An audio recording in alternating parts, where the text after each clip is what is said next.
Hello. I am chilling at the shop.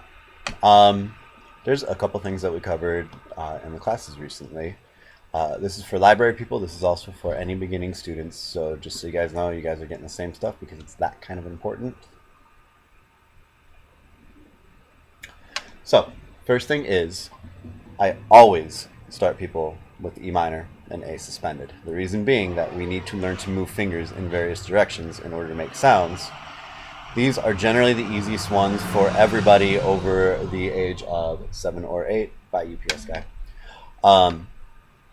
For the younger kids, you may see that I've written down something like a really basic G chord.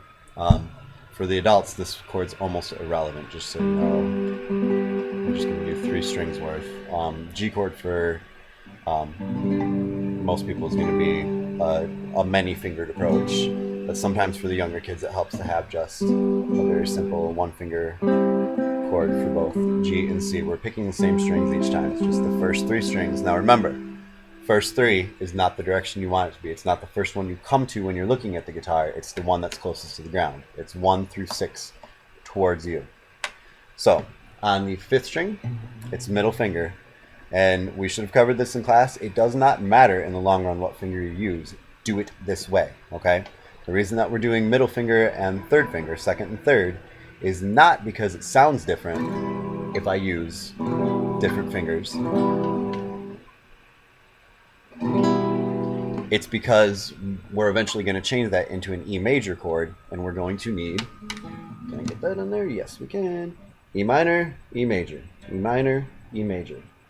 So it's just better to get your hand set to do the thing that you're going to do anyway. So past that, we said that we were going to count to 4, and then what we're doing is we're shifting these 2 fingers from the 5th and 4th string to the 4th and 3rd string. So 1, 2, 3, 4, 1, 2, 3, 4. Okay, that was exercise number 1. Number 2 is E to A minor.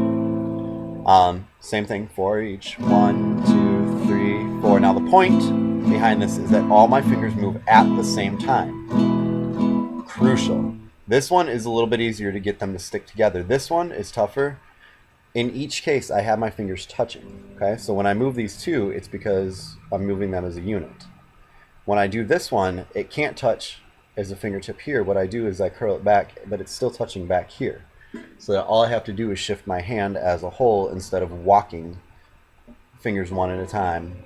That takes too long. You won't be able to play very effectively if you do that. So A minor to E actually sounds a little better to me. I'd prefer that we start with A minor to E, but long run you're going back and forth. It doesn't really matter where you start from.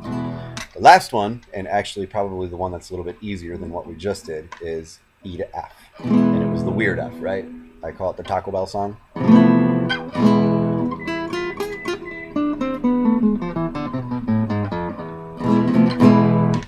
Again, 4 each. So 1, 2, 3, 4. And this time, instead of going across the strings, we're just moving our hand up a fret, back down. 2, 3, 4, 1, 2, 3, 4. Do this slowly.